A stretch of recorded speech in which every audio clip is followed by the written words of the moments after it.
to YouTube. All right, cool. Welcome to Hacks and Jacks. I'm Brett Ford. He's Scott Chu. We're here to talk about hitters on Pitcher List. Scott, glad to have you back. Last week I rolled solo. You were under the weather, and we also had Ryan Clark guest star on the top 150 hitters list this week. But I'm glad you're feeling better. Glad you're able to join us this week. Just a bit of the pneumonia, no big deal. Old enough to get pneumonia now, on accident. But yeah, no, big thanks to Ryan. Did a great job with that. Thanks to you. I enjoyed listening to it. I had nothing better to do. I was laying in bed with pneumonia. So, really, really glad that folks could step up, but I'm back. I'm ready. Let's go. Yeah, I put the hack in Hacks and Jacks last week, so we're back. Yeah, ready usually to usually I gotta carry that banner myself. So I'm glad that I can rely on you, that we can both really step up and bring that to the table. Yes, sir. Of course. And we've had a great week of baseball. We're in the middle of May somehow. I don't know how that happened, but we're in the middle of May, and let's jump right into the news and notes. The Orioles fired their manager, Brandon Hyde. They're the third team to fire a manager midseason. The Orioles started 15-28. They're turning to interim head coach Tony Mansolino and have immediately gotten swept by the Nats as of today. They've lost 6 straight, and somehow Mike Elias is still gainfully employed, their GM. So Brandon Hyde is out, Tony Mansolino in. I don't know what that changes for the Orioles or if it has any impact other than giving me a soapbox to rant from. I mean, not much, like losing, when we see this kind of stuff happen and somebody, gets removed, you want to say that it makes a difference, but I'm going to be real with you guys. It just doesn't. Maybe if we see early on, there's a very dramatic. So the thing the manager impacts most, honestly, is stolen bases, because they're the ones that can put the sign down. So the Orioles don't, they're not like crazy on the base paths. I don't expect them to become crazy on base paths, but it is possible they steal more bases. But guys, that's really it. That's about all I can tell you in terms of yeah, this is the change I expect. This is about it. They might steal more bases, but probably not.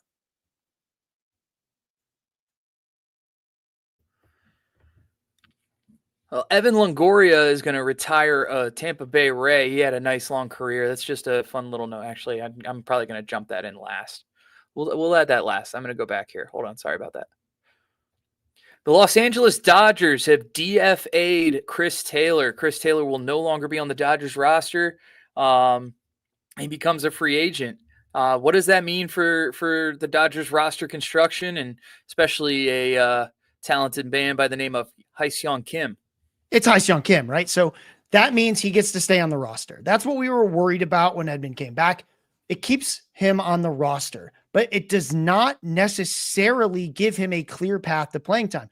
Because if you were going to take someone's playing time away, you probably wanted to take someone who was like playing a lot, and Chris Taylor wasn't.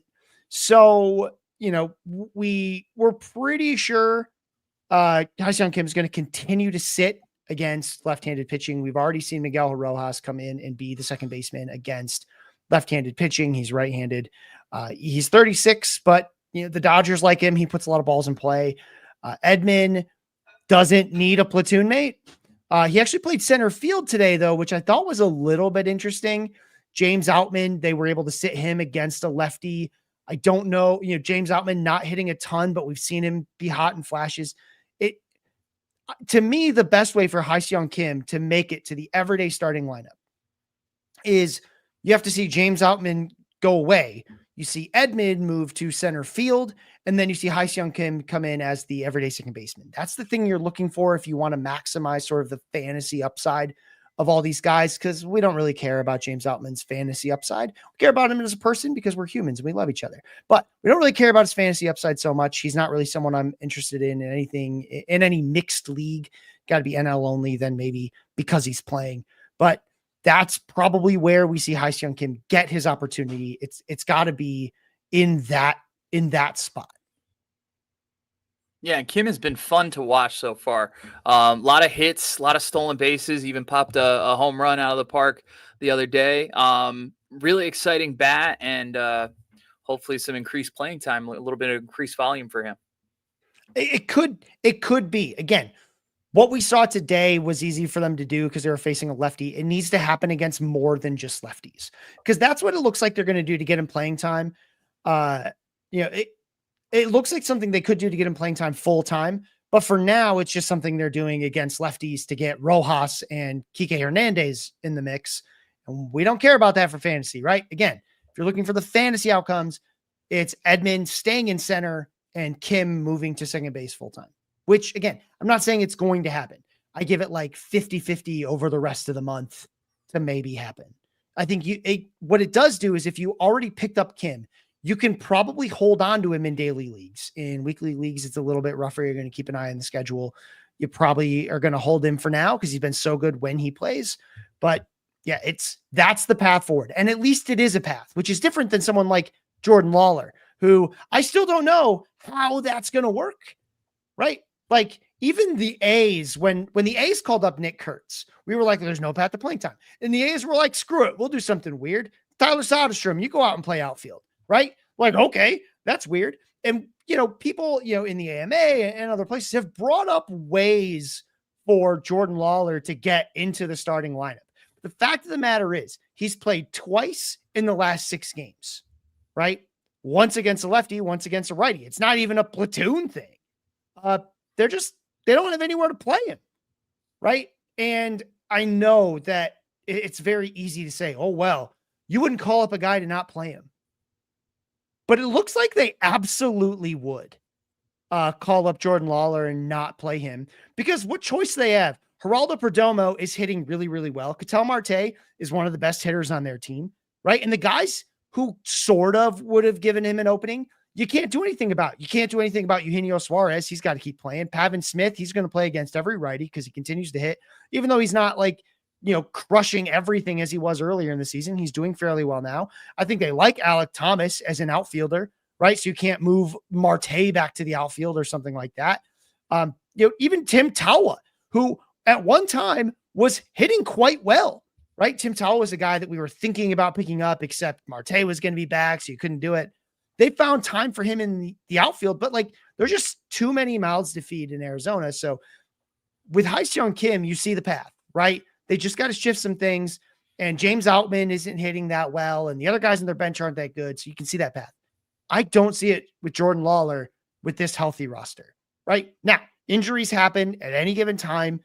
Guys can just, pop positive for steroids or something, right? Something has to happen to create a long-term opening, and then after that opening happens, Jordan LAWLAR has to hit, right? With Ha-Seong Kim, we've already seen him do the hitting part when given the opportunity. That's the difference between these two guys. Even though LAWLAR is a better prospect overall, Kim has the opportunity. LAWLAR just doesn't. It's why I'd been so hesitant to advocate, picking him up. It's why I'm still hesitant to advocate picking him up. Look, if you want LAWLAR, you already had to go get him. But this was the huge inherent risk in scooping him. It's that even if they called him up, where would he play? He's got nowhere to play, and I don't see how he gets anywhere to play, especially with how well this offense is doing. Well, let's pivot and move on to those prospects. Another hyped prospect that is kind of on the outside looking in as far as playing time is with the Dodgers, and that's catcher Dalton Rushing, or catcher/outfielder Dalton Rushing, although Dave Roberts might not like me listing him that way. Yeah, and they haven't put him there, right? And what I just talked about with Kim, how does Kim get in? That they take Outman out and they put Edman to center field. Yeah, sure. You can argue that Conforto shouldn't be out there, right? He's hit a little bit better lately, but turns out the Dodgers like playing him every single day, right? Because that's what they're doing. And they're relying on a lot of these veteran bats. I get that it's weird to bring up a prospect and only play him every other day or so with Dalton Rushing, but it's not like you're going to have, Will Smith is sitting. They were willing to sit Will Smith twice. Right? They sat him Thursday and they sat him Saturday so that they could bring in Dalton Rushing. Those guys can't DH because you have Shohei Ohtani DHing. Shohei Ohtani could also play outfield if he really wanted, but they don't, and they probably never will. Look, really, like, teams that are hitting really well have crowded rosters that are really hard to get through. The Diamondbacks are like that. The Dodgers are like that. Dalton Rushing is not an everyday catcher. There's not a path to being an everyday catcher. Will Smith's having a great season. Unless something happens to Will Smith, Dalton Rushing is up to be the backup catcher in Dodgerland. And that's just something we have to accept, right? There's not a path. Like, Ha-Seong Kim has a path even if no one gets hurt. Dalton Rushing does not have a path to full-time playing time unless something happens to Will Smith. And it won't be a trade. They're not trading him. They want to keep Will Smith. He's their guy. Dalton Rushing is up to back him up. Well, we touched on the two top prospects that made their debuts this week in LAWLAR and Rushing. Let's talk about a couple other guys that may be fantasy relevant in deeper leagues. And that's Chicago Cubs catcher and infielder Moises Ballesteros, and Minnesota infielder Ryan Fitzgerald. And then Pittsburgh infielder Spencer Horwitz made his season debut this week as well. Any of those three guys at all interesting to you in 12-team leagues? In 12-teamers, not really. Maybe Ballesteros. Because if you need a catcher to stream, right? If you've been in that, Ballesteros is a highly regarded prospect, and he's getting DH time. In fact, he hasn't even caught yet, right? He's not catching. He appears to be up because they already had good catchers. The Cubs did, and I don't think they planned on messing with that platoon. They're going to use him as a DH most of the time, it looks like. Maybe not against lefties. Ballesteros is a lefty. They'll probably sit him on those days, but he's going to play against righties. The plate discipline was quite good in the minor leagues. He took another step forward yet again this year after he moved up to AAA and got a little bit more time there. It's a solid. I think it's a solid spec play if you want to go after a rookie. Usually, I avoid rookie catchers unless they're not catching. Then it's a little easier because they're not trying to learn both jobs at the same time. So again, if you've been streaming and you're looking for like a lotto ticket at catcher, Ballesteros could be that. Again, this was a highly regarded prospect, but even then, right, in 12-teamers, there might be better catchers out there. Quick kind of comparison here. We've had two bat first catchers / DH / infielders come up in the past month with Ballesteros and then Agustin Ramirez in Miami. Which one would you rather have going forward? I think I'm going to go Ramirez there. I know how often he's playing, and I think he's locked in for the rest of the year. Ballesteros, he's only DHing, and it's easy to find other guys to DH. So if he doesn't hit right away, he may have some issues. I think long-term, it may be fairly similar, but for short-term, Agustin Ramirez is probably the guy I want. And I'll even do, I'll go one further and say another catcher who I probably like better right now, who's, setting the world on fire. I probably like Drake Baldwin better as well. He seems to have overtaken the full-time, or not full-time, but most of the time duties over Sean Murphy, who was hot for just a little bit there and less so of late. Murphy's only gotten the start against lefties recently. Baldwin's going against all righties. So that's basically full-time for a catcher. I'd rather have Drake Baldwin as well. Excellent. We'll be right back with some IL updates, and then we'll get into the top 150 hitters list after this. I better actually look at that again.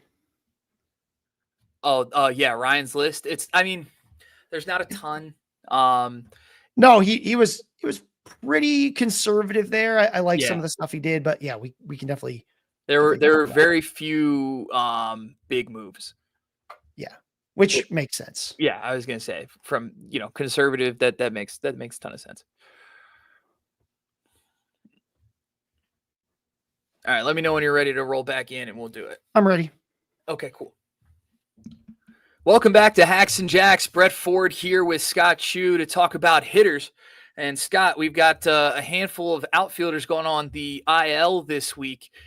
Chicago Cubs outfielder Ian Happ, Texas Rangers outfielder Evan Carter, Baltimore Orioles outfielder Tyler O'Neill again. and Minnesota Twins outfielder Byron Buxton. Buxton on the concussion IL, so he may be back a little quicker than the other guys. Also going to the concussion IL after a kind of scary collision in short center field, Minnesota infielder Carlos Correa.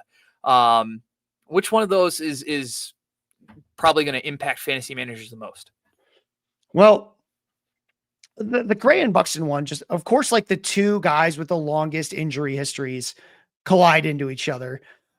Terrible luck for both of them. We have no real concussions are tough. It's hard to have a real sense. They can come back as soon as 7 days, but often we hear very little. So they're close to being back and they've cleared protocol. So, hopefully you've got a little bit of room for them. I'd probably hold them for at least a couple days if you can, until you have a lot of pressure for those bench spots. If you're not able to get them on your IL, both of them have shown enough that I'd at least be interested, especially shortstop, which can be tough to fill on your wire. Depends on what's out there. He had started to show a few signs of life here and there. Carlos Correa, Buxton, he'd been hitting well. Plenty of outfielders out there though, so it's hard to say. I think the ones that are going to, the one that impacts you the most is Ian Happ. So Happ playing really well for the Cubs, and he leads off. So he was this great source of runs scored, which is something that's hard to get off the wire because you generally need guys that are in good offenses hitting near the top, and those guys tend not to be on wires all that often. So it's an oblique injury for Happ. I'm not sure we have a true sense of when he might be back. Hopefully it's closer to a minimum stay. That's sort of the feeling I've gotten so far. We've loved the lower strikeout rate. The power hasn't been there for Happ. The interesting thing that does come out of this injury from Happ, though, is that it's moved Pete CROW-ARMSTRONG to the leadoff spot in Chicago, which obviously is great for his stolen bases. It's great for his runs scored. Dude has been setting the world on fire, Pete CROW-ARMSTRONG. And I keep getting asked if what he's doing is sustainable in big air quotes. Because can Pete CROW-ARMSTRONG continue being a top 3 overall fantasy producer? No. Going to go out on a limb. I'm going to go ahead and say no. He's still fairly aggressive. He chases quite a bit. He hits a lot of things in the air. I think the batting average for Pete CROW-ARMSTRONG is going to come down eventually. It's just hard to run that kind of even just a 320 BABIP when you just simply put that many balls in the air. And while he is hitting the ball harder, it's not like he's scorching the thing all the time, right? It's a slightly above average barrel rate, but not so much so that I'm like, oh yeah, he's definitely going to keep doing this. So I would expect the batting average to come down to be something closer to like 250 over the long term. I think he's going to keep running. That's for sure. And I think this season we might even see Pete CROW-ARMSTRONG be something like a 30 home run, 40 stolen base guy, which represents obviously his ceiling from my perspective. And I think in future years, it's probably something more like 20 to 25 home runs and like 30 to 35 stolen bases. But that's a heck of a player. And if I had told you coming into the season that 20 home runs and 30 stolen bases is basically in the bag, assuming he stays healthy, you would have been thrilled to get Pete CROW-ARMSTRONG where you were going. So don't take that as a knock on Pete CROW-ARMSTRONG.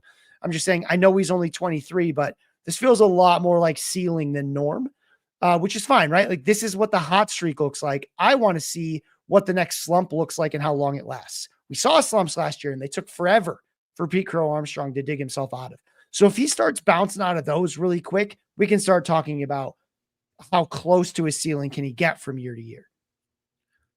Well, I think the thing that I like most about PCA's just profile this year is the significant increase in zone contact. He's gone up from, granted, limited sample, first kind of big taste of the major leagues. He was down at 75.8% last year. He's all the way up to 85% this year. So I think that's made a big difference. And of course, all the other stats have improved with that. But I think that's kind of what's been making the most difference. Is he's actually hitting pitches in the zone now. I mean, that's really what it is, because he already chases quite a bit. So Pete CROW-ARMSTRONG is very willing to go out of the zone, which is fine. But it means that when you do swing at stuff in the zone, you got to hit it, right? Because you're going to miss a lot of that stuff out of the zone. So you got to hit the stuff you get in the zone. And that's what he's doing, right? He's just hitting a lot more pitches in the zone. That's what tells me that this is more than just a regular hot streak. There's a true skill change behind it. It comes with that contact in general, and especially contact in the zone. That's what tells me that, again, there's more to this than like, there's definitely way more than we saw last year. This isn't just like an unbelievable hot streak and then he comes all the way back down to what we saw in 2024. He's showing us things that are significantly better than what we saw last season that point to sustainability, right? Zone contact is one of those things that when you have a lot of zone contact, it's a lot easier to be consistent because again, you're hitting the pitches that pitchers don't give you a lot of stuff that's great to hit in the zone. So you got to hit it when you get it. He's able to do that. That's to me the sign of sort of a next level of Pete CROW-ARMSTRONG beyond just the insane results, right? Results. Kyron Paris had results, right? Pete CROW-ARMSTRONG has results and it's longer. And a lot of that comes from the skill changes that happen and not just like anyone can get crazy hot for a week or two. He's done this for an extended time. And a lot of that comes with the improved contact ability. Well, fantasy managers will be hoping he stays in the leadoff spot when HAPP comes back here in the next couple of weeks. He won't, but he won't. And I'm only going to tell you why. And it's not because Pete CROW-ARMSTRONG isn't good enough. It's because Ian Happ, I think, is just a much more tailored. First of all, if they had wanted Pete CROW-ARMSTRONG in the leadoff spot over Happ, they would have done it already, right? It's not like he just started hitting. He's been hitting all year. Thing is, Happ walks. Pete CROW-ARMSTRONG simply does not. Right. So I think what they're going to do is they're going to keep Pete CROW-ARMSTRONG batting somewhere like third, fourth, somewhere in there.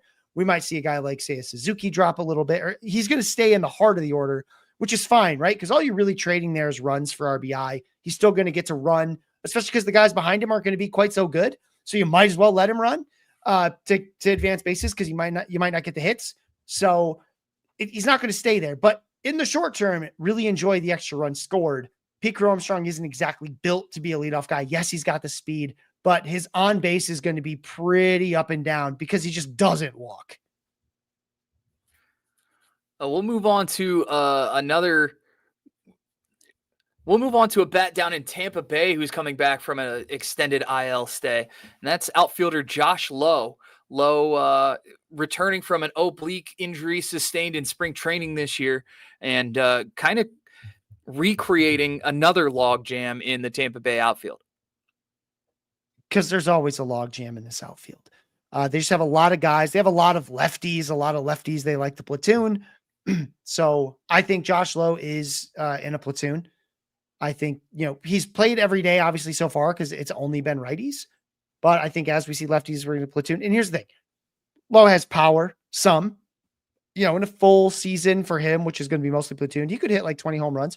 And we've seen him steal 30 bases, right? That's like the ceiling. And that's obviously a very good player.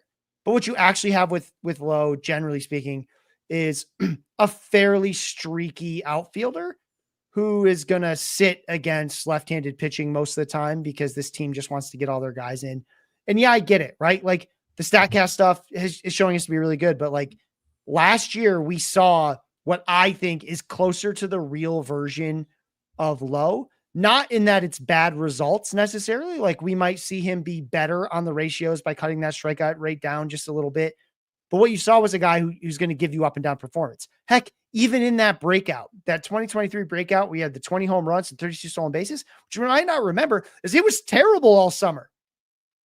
He was like, he came out, he went gangbusters, and then he was terrible for like 2-3 months, just like basically unrosterable.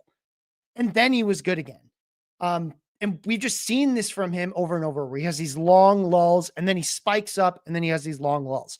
And that's really hard to roster, even though at the end of the day, the stats can look pretty good, right? Especially if he fixes the strikeout rate and the ratios get a little better, right? It was still 10 home runs and 25 stolen bases in 106 games, right? Like that's not bad. That's not that far off from a 20-30 pace, right? The problem is it's going to come really inconsistent. And what it's going to remind you a lot of, like right now, we've seen this in a microcosm of sorts, not with the speed, but Taylor Ward. So Taylor Ward has been really, really good for like 8 days at a time. He hit like 6 home runs in 9 games earlier this season. And now he has like 5 home runs in like a week. Right. And then in between those times, it's just not good. It's like not rosterable good, right? Droppable. It's very, very bad. And I don't expect Lowe to be that extreme, but that's the type of player we're talking about here. And that's just really hard to roster in weekly leagues because you feel it really hard. Now in Roto, you can try to just set and forget and know that it'll all come out in the wash. Doesn't work that way in head to head. And I wouldn't be shocked if Lowe is sitting on your bench on some of his best days, right? That like Wilmer Flores just went off for like 3 home runs, 8 RBI. He'd been terrible for like 2.5, 3 weeks prior to that. Like probably cut in most leagues. Now he's hit these home runs. Everyone's going to scoop him back. And guess what? Why? Right? Why? The 3 home runs and 8 RBI are already gone. You don't get them when you pick him up, right? He's not going to do that again. Right now, Eugenio Suarez has continued to hit for power and be good, and that's great. But again, it's the nature of some of these streaky power hitters, with Lowe, he's weird because he's like a streaky speed guy. But these streaky hitters, the mental toll that comes with it is something to think about in these weekly head-to-head leagues. I just say it because I talk to enough people about managing their teams. These players are hard to roster, even when you know it's going to come out in the wash at the end. So just keep that in mind as you're going through this. They're really nice players to try and trade because when they're hot, it's not luck, right? The StatCast sliders are all red. Everything's beautiful because when they're hot, it's true heat, right? It's not like, oh, it's just Babbitt driven luck. These guys are actually good. They're just only in it for short times, and then they go through adjustment periods, and then it comes back. But I think if you're the type of person who doesn't want to be constantly worrying about whether you should start the guy today or not, they're good players to try to trade for someone who's a little bit more stable. We'll take a quick break. We'll be back with more Hacks and Jacks after this. All right, you ready to jump into the list? Yeah, let's do it. Beautiful. Welcome back to Hacks and Jacks. I'm Brett Ford. He's Scott Chu. Every week, Scott puts together the top 150 hitters list on pitchers list. And unfortunately, this week, Scott was sick, so we had our friend Ryan Clark fill in for us. Ryan did a great job. And we're going to talk about some of the changes to the list this week. Scott, you agree with most of what Ryan did this week?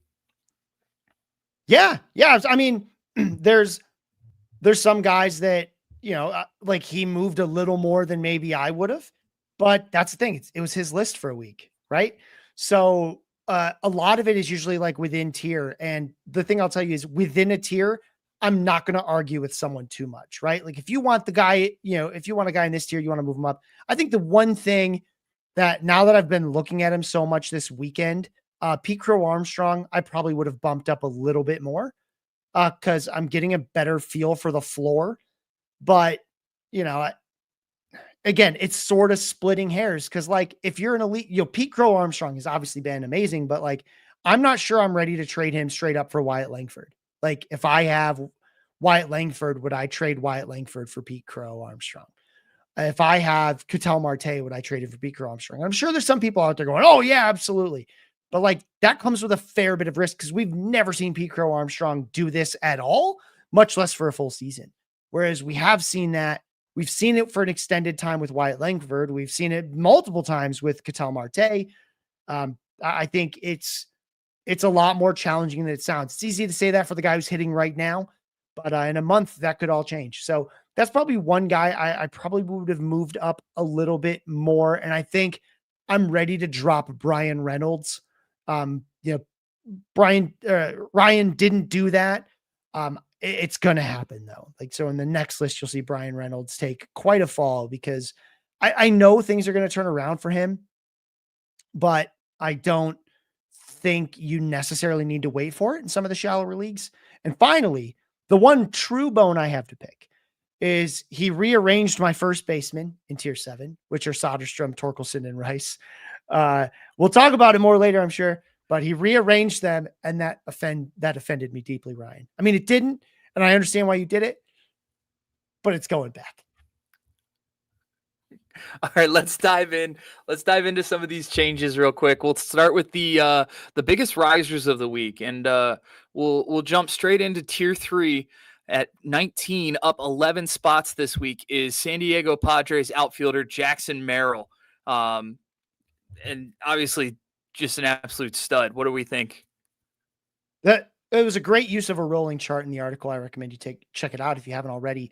But basically, the rolling chart has showed us it's only been a couple, by this point, it only been a couple games, about a week since he'd been back. Picked up right where he left off. Jackson Merrill doesn't show well on our decision-making metrics because he swings a bit more because he's really good at making contact. And basically, if you're really good at making contact, you don't need to make great decisions according to our model because you can hit stuff that our, league average decision model tree is going to say. It's like, oh, you probably shouldn't swing at that. That's hard to hit unless you're like Jackson Merrill, and then you will hit it. So you might as well swing at it. It's a good decision for him, just not for our model. So he picked up exactly where he left off, technically a little bit better than that. So I totally get it. I was slow to buy in on Jackson Merrill. I'm still not 100% sure where I expect the home run numbers to end up, but the fact of the matter is he's the hit tool is even better than we thought it was. And we already thought it was very, very good. So with that kind of hit tool, the consistency is going to be through the roof. And we're going to see Jackson Merrill just be, I think, very, very solid for quite a while. Well, we'll pivot to second base where Detroit Tigers second baseman GLEYBER Torres has risen 13 spots. He's up to number 74, all the way up to tier 8. Right behind guys like Bryce Terang, Christian Campbell, right in that glob of second baseman, middle infielders there in the 70s. Torres carrying your Tigers right now. How are we feeling about that? Well, I mean, lots of guys carrying the Tigers. They were the first team to get to 30 wins. It's been a lot of fun. Two big things about GLEYBER Torres going on right now. Number one, the plate discipline is outstanding, right? About as many walks as strikeouts. The last time we saw anything close to that was 2023, which was really his best season besides Rabbit Ball year, when he torched the Orioles for about 1 million home runs in a single season. But here's the thing. It's two parts, right? Number one, he's playing for a good offense. We didn't actually think the Tigers offense would be nearly this good, but they've been an outstanding offense so far. And batting, somewhere between first and third for them every single day is a really good way to pile up runs and even RBI, right? So that's been a big part of it. The ratios look real good, in part just again because of the outstanding plate discipline. There's nothing luck about it. So, hey, you keep hitting like this on the top of a really good lineup, you're going to move up the ranks. We'll jump down to tier number 9. Jonathan Aranda, first baseman from the Tampa Bay Rays, has almost caught his platoon mate there in Yandy Diaz. Yandy Diaz ranked 88th. Obviously first baseman for the Rays. Jonathan Aranda, 91st. He's up 20 spots this week. What have we seen out of Aranda, and how does he compare to some of the other first base breakouts that you mentioned previously? Well, so the one thing he doesn't have going for him is full-time playing time. I know he played all week because the Rays faced all righties for the last week, actually a little over a week. It's been all righties. What we have seen is he seems to be stopping. Like, what we haven't seen from Aranda is this like prolonged slump. We've seen him be like kind of average for a little bit, but he hasn't gone on these prolonged slumps. That's going to be really key for him. The strikeout rate is up a little bit right now. I'd like to see that come back down, but he does get hits in bunches. Obviously not a great game today and a couple more strikeouts. So it was an aggressive move up, and I'm kind of interested to see how that plays out. But we're also seeing consistent hard hit balls over and over. He continues to hit the ball. I mean, 94.3 average exit velocity. And it's not like that's all front loaded, right? I mean, he's just showing that kind of power every single week. So, we kind of liked him as a sleeper in the offseason. Obviously, we like him a little more than that now. Still a platoon, so he's behind, to me, the guys like TORK and SODERSTROM and Ben Rice, who gets play every day. But when he does play, he hits 4th or 5th. The Rays offense isn't great, but it's still hitting in the heart of a lineup that can score some runs. And again, it's really nice to see a young player kind of breaking out, and at least he's on the big side of platoon, right? He's left-handed. He'll get to play against all the righties. He's a step below, but there's still a lot of upside here. And I think by the end of he's showing some of that power he showed us last season too, but this time with a better walk rate, better, better ratios simply because of the way he's hitting the ball. And with all of that power and turning some of those grounders into line drives and that kind of thing. So it's really nice to see. I think we're going to see a guy who by the end of the season gets close to about 20 home runs with good ratios, which doesn't sound like much, but hey, I mean, that's a player that you can just keep on the roster all year long. And for those playing at home, we did hit our one Spencer Torkelson mention with Scott back on the podcast. So make sure you tally that. Scott, let them know. Get torque, nerds. Get torqued, nerds. Almost had a home run today. Went off the top of the wall at the Rogers Center, the tallest part of the wall, because he's got real power, and you all should be deeply respecting Spencer Torkelson, who you could, I'm pretty sure, get like it picked like 6 million. It was closer to like 200 something, but I've got him everywhere, and you should all just be very, very happy. He gets better at all the stuff he's good at, and like the strikeout rate's coming down, right? So, how can you not be excited about Torque, who is well on his way, it appears, to a 30 home run season? Even if the batting average isn't good, the OBP is a lot better, and he's going to keep hitting home runs. Now, why is the batting average down? Because he hits a bunch of fly balls, right? So that's the thing that you have to kind of point out with Torque, is like the batting average, just because he hits the ball hard doesn't necessarily mean the batting average is going to get better. And that's because he hits a bunch of fly balls. And as you've heard me say on this podcast many times, every fly ball that doesn't leave the yard is basically an out. So that's going to keep happening over half the time with Torque. But as long as he keeps that home run fly ball rate above about 15%, that's what he did back in 2023. It's at 19% now. That's how we see Torque be a 30 home run guy with a batting average that doesn't kill you, and maybe even an OBP that is helpful. That would be the biggest change from his 2023. Well, speaking of guys that have massive power potential, we move on to our biggest riser of the week. That's down in Tier 10, ranked 103 this week, up 27 spots. Texas Rangers third baseman Josh Jung.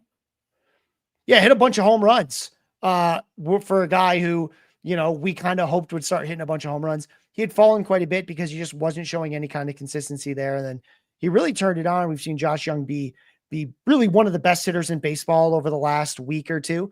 So it's exciting to see. The other thing that's really, really big for Josh Jung, almost even more than the power, because we already knew he had the power, what we've seen is a drop in that strikeout rate. And we've actually been seeing that for a little while, right? So if you go back even about a month, you see a strikeout rate that is much, much better than we expected, just 17.6% over his last 102 plate appearances coming into today. So it's even slightly, it's probably still about that. He had one strikeout today.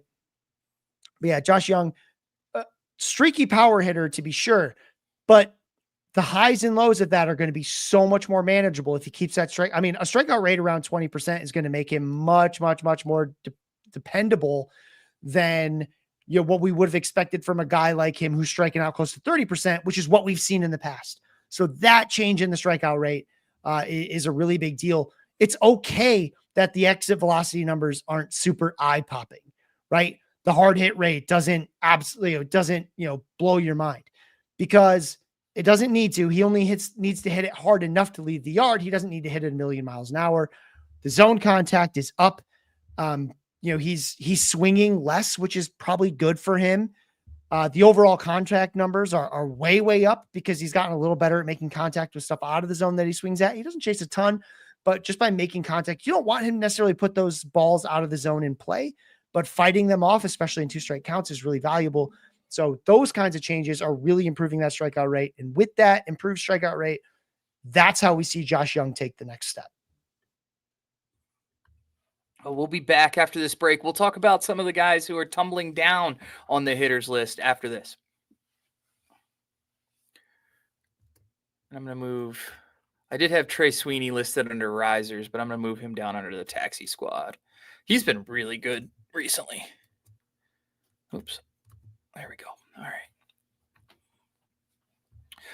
Welcome back to Hacks and Jacks. Brett Ford here with Scott Chu. We're digging in to the top 150 hitters list this week, and we're on to our fallers. Biggest drops this week in rankings, and we go to Tier 7.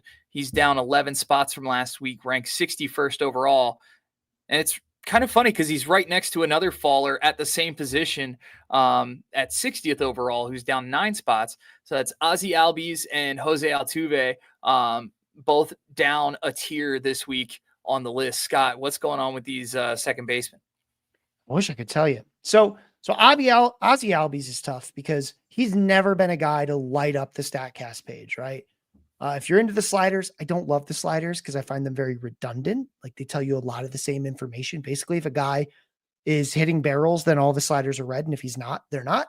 But Albies has never been a big barrels guy. He's never been a big exit velocity guy. And he still got the job done, right? So with OZZIE ALBIES, you know, you look at his big seasons and he never had much. You know, he never had a hard hit rate above 40% for a full season, barrel rate never in the double digits, but he still got it done. That's just not happening anymore. And I've been asked why a couple times now, like, oh, why isn't Albies doing well? What is it that we're clinging to for Albies? And unfortunately, it's really just track record, right? So OZZIE ALBIES has a great track record, both in 2021 and 2023, and not so good in 2022 or 2024. And this season looks actually worse than both of those by a fair margin so far. So the plate discipline's fine and the stolen bases are fine. And even the home run numbers could eventually get good, but that's because the projection systems think that he's closer to 2023 than 2024. And I'm not convinced. So Albies has tumbled once already. He tumbled again. He may even tumble again if we don't see that power, because without that power, there's just nothing really there. He's been sliding down the lineup. He's been batting mostly 6th and 7th lately. The dream for Albies is to be making more contact, batting first for a team that kind of was dying for a leadoff hitter and just couldn't get one, but he can't do it. And the only reason that Albies isn't just straight droppable in 10, 12 team leagues is because there's not a ton of high ceiling players at second base. There just aren't. So you're kind of stuck with Albies because he's shown us that he can hit 30 bombs in a season. And even if you look at his early career, 25 home runs, 15 stolen bases, we're dying for that, right? We love that. We're not anywhere close to it right now.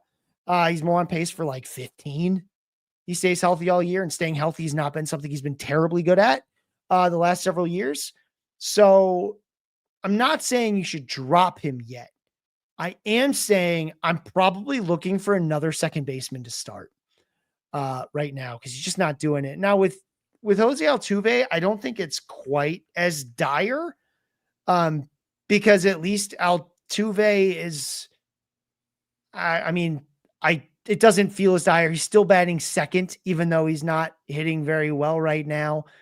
The plate discipline is fine. And Altuve was never, again, not a guy who ever lit up the StatCast pages, even in his best seasons. Right. But, you know, the numbers are down just a little bit. I think I just trust I trust Altuve a little more because he's gotten it done the last several years, right? Not just like every other year, but he's actually been a good hitter in 2021, 2022, 2023, and 2024. So this could just be a normal slump. Now it's kind of like a slump we saw from him last year, right? It's been a little bit longer, but it's similar to a slump we saw from OZZIE ALBIES about a year ago. So there's a chance he just kind of gets out of it, gets in his funk. And again, I just have a little more, it's really sort of that touchy-feely sort of trust factor with Jose Altuve, who's found ways to get it done in consecutive seasons, which we haven't seen from Albies.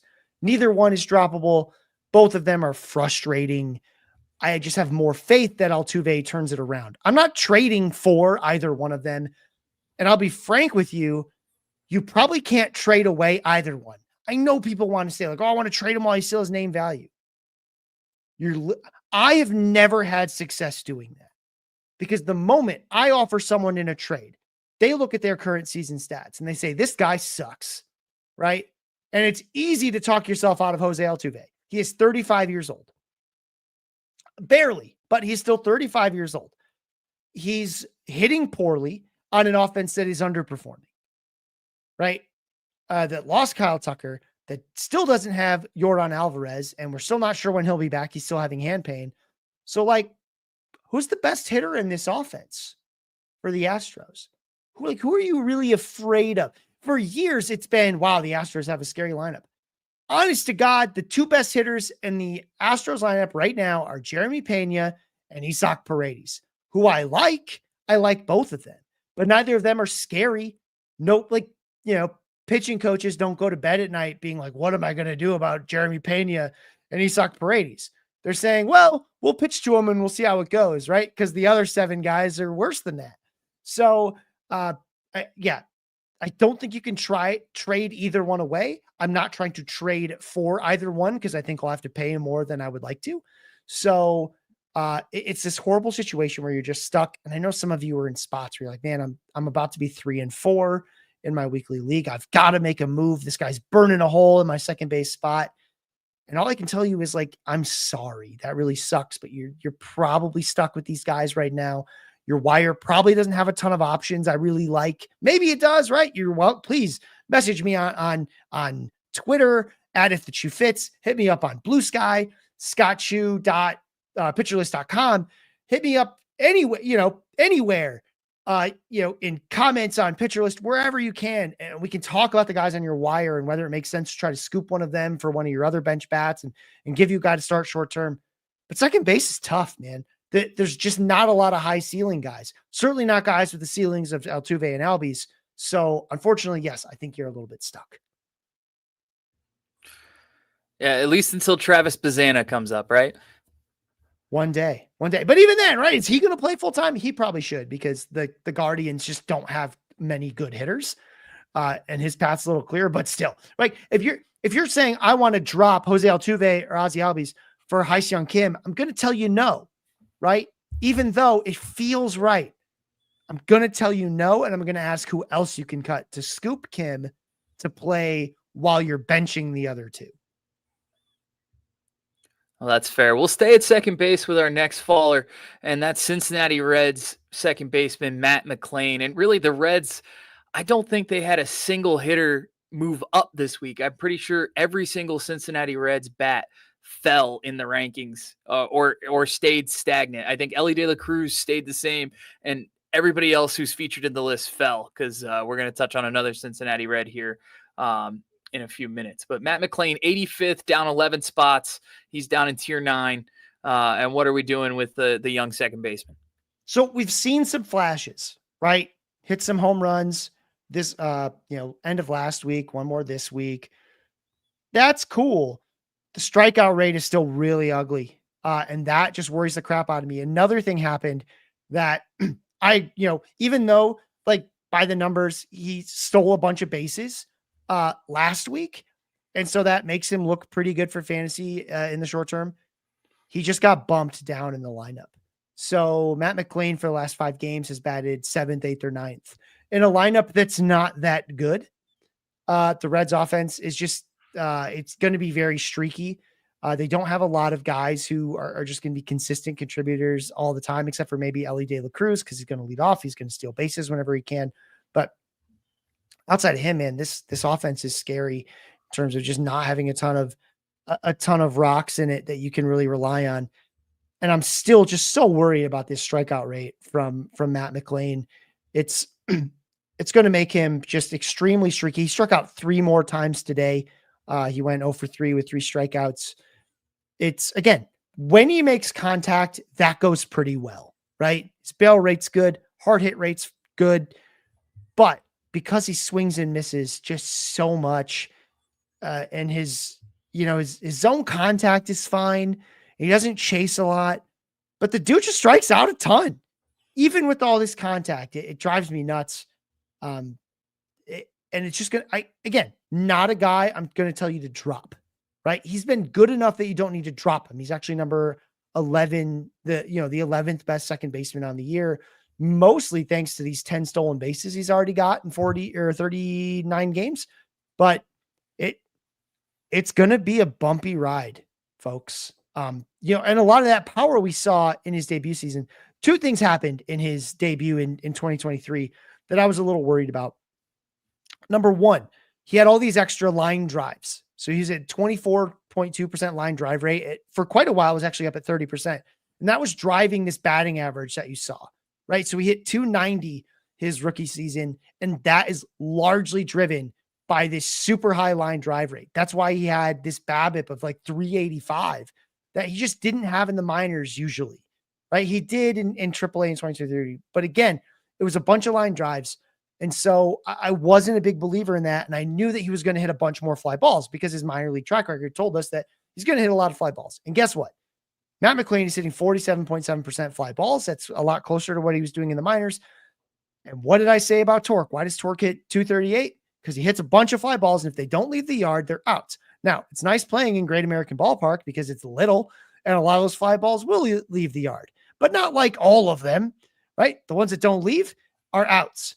So now that line drive rate is down to 18.2%. And line drive rate is the flukiest of all of the batted ball stats, right? Line drives, it's just really fluky. It always will be. There are very few players that sustain line drive rates above like 22, 23%. Most of them are guys like Luis Arias, Jacob Wilson's probably going to do that. Freddie Freeman, these sort of slap line drive hitting types. That was never Matt McLain. It's a lot of fly balls. I think the batting average is going to suffer, especially with that kind of strikeout rate. I don't think it'll stay at 187, but 230. Yeah. I mean, that sounds about right to me. Maybe 240. If he really turns it around. I think some of the projections are a little too rosy on the batting average. I assume they think the line drive rate's going to rebound. I don't. So with Matt McLain, I think at the end of the day, you'll get this guy who like hits 20 home runs and steals 25 bases or so. With bad batting average, an okay OBP, but think just like he's better than Zach Gelof, but that's kind of what I think you're looking at here, right? A good version of Zach Gelof, which is still a bit of a painful guy to roster, especially in batting average leagues, but you'll get the numbers. It's going to be a journey, right? There's going to be some deep slumps because of his high fly ball approach and the high strikeouts, unless that strikeout rate really comes down to below 30%. This is just going to be a bumpy ride for Matt McLain. Oh, we move on to a guy who I actually talked about last week tumbling. He's tumbling again this week to the point where he might be below replacement level where fantasy managers should think about dropping him. Down at number 100 this week, down 14 spots, tier 10. That's Arizona, or not Arizona anymore. Sorry. Houston Astros first baseman Christian Walker. Scott, are we dropping Christian Walker? I think that there are plenty of people who can do that. Because while he's in the top one, well, he's at the cusp of the top 100, there's a lot of first basemen that are in that range, right? I'll quickly go through them. Vlad Guerrero, Pete Alonso, Freddie Freeman, Bryce Harper, Matt Olson, Josh Naylor, technically Sal Perez, but don't even count Sal Perez. We'll skip him.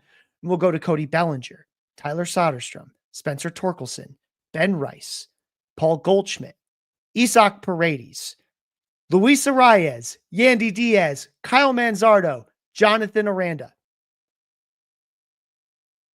That's 16. A bunch of them you scooped on the wire. Christian Walker can probably be dropped. Because I assume you have one of those other guys. I mean, you rattled off 16 names, and I'm pretty sure I feel more comfortable with any of them in my starting lineup right now than I feel about Christian Walker. Even if you're like, oh, I don't think I like Yandy Diaz, right? And Isaac Paredes isn't eligible at first base in my league. What about the other 14? Like, you probably have one that you got for free, right? You got him for free. So, yeah, you can probably let him go. First base went from a position that we were like, you better make sure you get one early, to there's a bunch more. Because you know who else is in that tier with Christian Walker? 4 more first basemen. Rhys Hoskins, Nathaniel Lowe, Vinny Pasquantino, and Spencer Steer. And if you're stashing in the next tier, Nick KURTZ is there. Like, there's just a ton of first basemen. Oh, and hey, maybe you went and scooped Jake Berger when he came back because he's probably going to be ranked higher than that. Like, there's so many first basemen now. You just don't need to wait and see with Christian Walker in a 10 or a 12 team league, especially if you don't have a corner infield spot. And especially if you grabbed one of these other guys.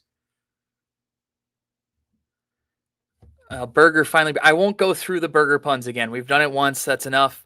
But glad to see him back in the major leagues for the Texas Rangers. Because what was the point of that?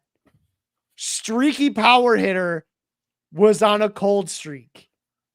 What you had nothing to look. What you could send it, like, he's a grown man playing with these AAA kids, right? He's bald, for God's sake, right? Like, he has nothing to learn down there. Bald guys who, nothing against bald guys. Bald is beautiful, folks, but he had no business being down there. There was nothing for him to learn down there. He was just cold. He's been cold many times. Was not different than what we've seen in the past. So sent him down. They brought him up and like, oh yeah, we did something right. No, you just waited out a cold streak, brought him back, and now he's not anymore. This was going to happen no matter what you did because it's the nature of his game. He's just a streaky power hitter, man. Speaking of streaky power hitters, we've got one who has been struggling since returning from the IL. He's down 26 spots. Our biggest faller of the week at number 145, that's Cincinnati Reds catcher Tyler Stephenson. And I mean, with all the catchers that we talked about earlier this episode, Stevenson's got to be a drop, right? Well, he's not playing full time now, right? So he used to get those DH at bats, but he did not get them at all over the last week. And that's very alarming to me. That was supposed to be the thing that kept his floor high. If he's not going to get those DH at bats, yes, you can absolutely drop him. He's no different than any of the other guys. You can stream him at home. Yeah, with the playing time differences, it sounds like Drake Baldwin might be moving ahead of a guy like Tyler Stephenson in next week's edition of the list.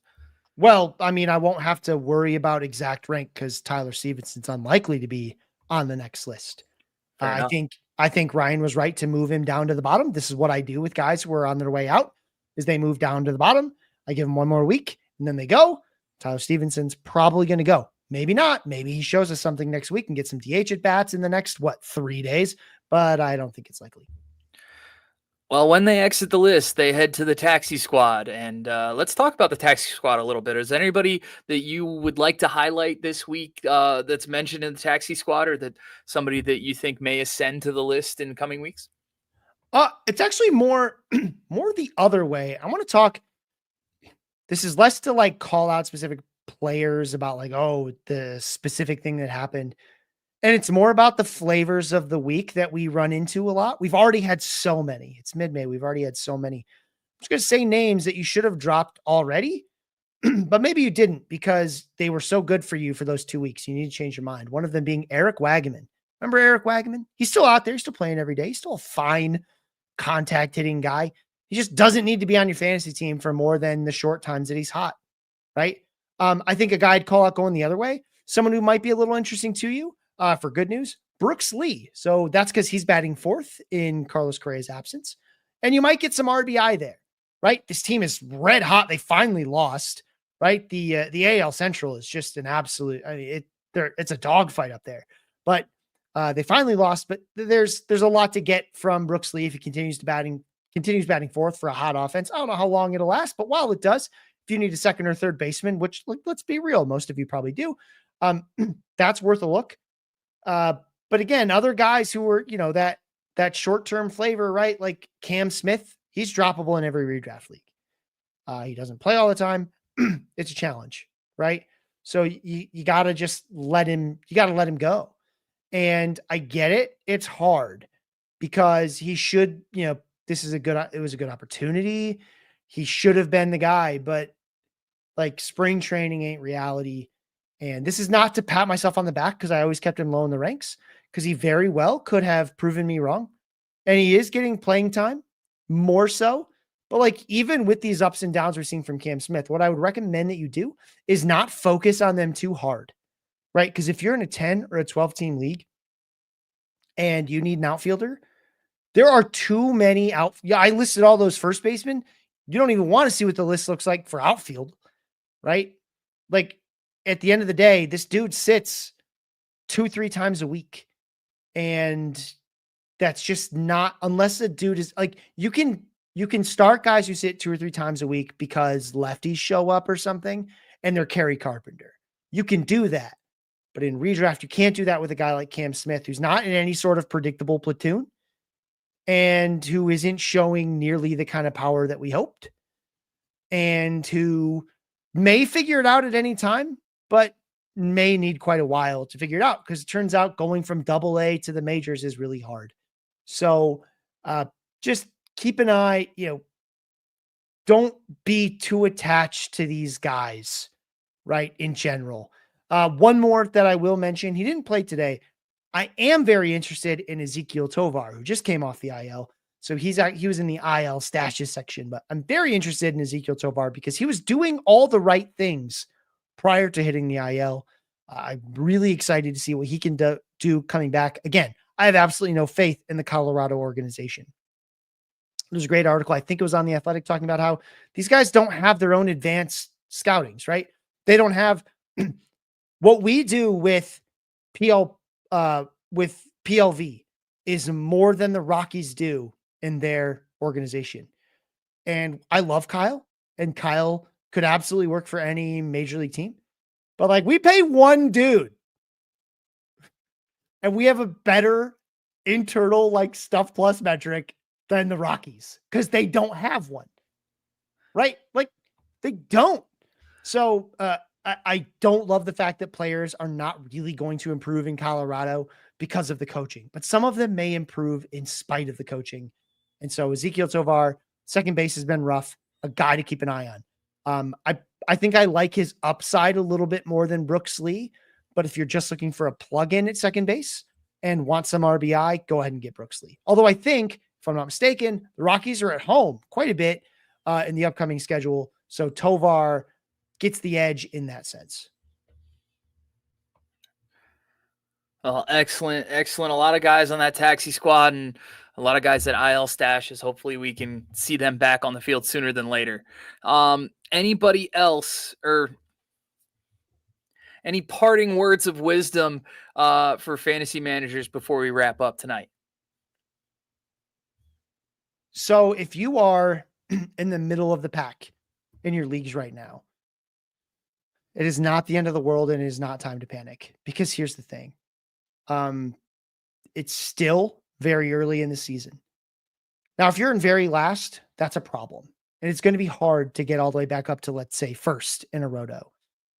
But if you're in a head-to-head league, especially, and you're in that middle of the pack, maybe even like you're in 7th or 8th even, there is still time. Don't panic necessarily. Just try to keep a level head and keep doing the right things. It's going to be okay. Right. But also keep in mind, and I have to say this because we've had a lot of top prospects come up this year. And I know I talked about this earlier. Prospects are lottery tickets. And the moment you think a prospect is more than a lottery ticket in redraft, it's going to be a problem, because you're going to cut someone who shouldn't have cut to get your lottery ticket. So please, if nothing else, you get nothing else from me, Mr. Wet Blanket, it's that prospects are lotto tickets, right? And that doesn't mean they can't pay off. Jordan LAWLAR may well be a difference maker in leagues this year. Drake Baldwin has certainly a chance to be a difference maker in leagues this year.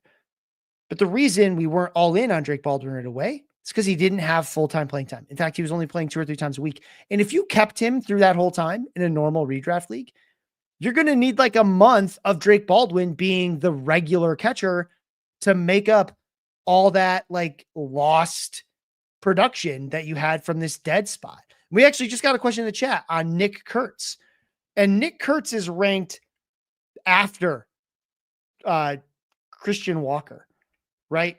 Nick KURTZ is not in the top 100, and Nick KURTZ did, recently hit a home run. But the fact of the matter is, yes, Nick KURTZ is droppable. There are too many first baseman to sit and just hold this guy who might do it, who also is coming up with like very little minor league experience. But like Nick Kurtz seemed like as sure of a thing as you could get. He just raked at every level in the minor leagues. But the majors is different. Doesn't matter if you're in a small park. None of those things matter. I'm like mildly interested in the fact that Kurtz has hit 6th a couple times recently. But at the end of the day, Nick Kurtz is droppable in most 10 and 12 team leagues because there's too many other first basemen that compete for him for a spot on your roster. Now, again, if you've got deep roster, you just don't need the roster spot, go ahead, keep benching him. That's fine. But if he's the only first baseman or the only corner infield guy you have on your roster, and that's why you're starting him because you don't keep a hitting bench, which is common in a lot of head-to-head leagues. Why? There's probably a first or a third baseman out there who can give you production right now. And yes, you may get that FOMO of, oh man, Kurtz, think about Wyatt Langford. You kept Wyatt Langford all year. That was fine. But the fact of the matter was he hurt you for over half a season. And yes, eventually he was good enough and hopefully you were able to manage, but like outfield's deep, right? Like it was a tough call. And with Kurtz, it's not as though everything's just like, it's not bad luck. He's having a hard time adapting to the major leagues. If you're going to take anything away, it's that for a second there, the strikeout rate was getting better, but then it got worse again. Right. So yes, that's a long way of saying it's okay to drop Nick Kurtz. Keep him on your watch list, right? If you're a big Kurtz fan, keep him on your watch list. And the next time you need a first baseman to fill in time, go ahead and scoop him back up and see what happens. But it's okay to miss out. I think the way you have to remember this is we talk a lot about guys that should be rostered, right? We say, oh, this guy needs to be on rosters. This guy should be rostered everywhere. There are more guys that should be rostered anywhere than you have spots on your roster. Okay. You need to pick and choose your battles, right? Someone out there is saying Kurtz should be on every roster. And fine. You can believe that. But that doesn't mean it has to be your roster, especially if you've got other first basemen and need that spot for something else. There are more guys that should be rostered than you're going to have roster spots, and that's okay. You're going to miss out on a bunch of them. Pick and choose your battles. One of the battles that I will usually pick is the guy who continues to strike out a lot and not walk, right? In his first tour of duty in the major leagues, on a team who's making a giant defensive sacrifice to get him playing time. I don't know if Nick Kurtz will go back down to the minors. What I do know is that it's not as though there's some imminent sign that he's just going to break out. Could he? Sure. It's possible, but I don't know what you're waiting for. I don't know what you're hanging your hat on right now besides track record. And I was already not so in on that with OZZIE ALBIES, and he's got more of it than Nick Kurtz ever did. So I do think Nick Kurtz can and will be a very good first baseman in Major League Baseball. I think he's going to be very fantasy relevant. He may be fantasy relevant in June for all I know. He will be eventually. I just don't think that time is now, and I don't think it's coming soon. Well, that's a wrap for Hacks and Jacks this week. I'm Brett Ford at Fade That Man on social media. He's Scott Chu at If the Shoe Fits. Scott, tell him where you can find you and your work. Yeah, so hopefully Wednesday, possibly Thursday, you'll see the next version of the hitter list come out over at pitcherlist.com. So go ahead if you want to talk to me. I respond to every comment that I can on that. On Fridays, I've got the AMA on Reddit. I try to make sure at least somebody answers every question that we get. A couple slip through the cracks, but like I'm talking like 1% because we get about 150 or so. So real good chance to get your question answered there. Otherwise, you can try to catch me, shoot me a DM, or you can at me or whatever on Twitter at If the Chu Fits, if the CHU fits, or over on Blue Sky, scottchu.pitcherlist.com. I am, again, I'm not posting a lot right now. I was a little behind and then I got pneumonia, but I'm going to try to be posting about once or twice a week. And either way, if you send me messages, I will respond to them on both sites. Excellent. Well, thank you guys so much for tuning in. This has been Hacks and Jacks. See you later. Excellent job, Scott. Thank you very much. Well, thank you. I've got to jump off now and start editing this so we can get it up by 1. But I will see you again next week, around the same time. Same bat time, same bat channel. Yes, sir. All right. Have a good Hopefully night, buddy. closer to 9 this time. Yep. See ya. Yeah, we'll see. All right. Take care.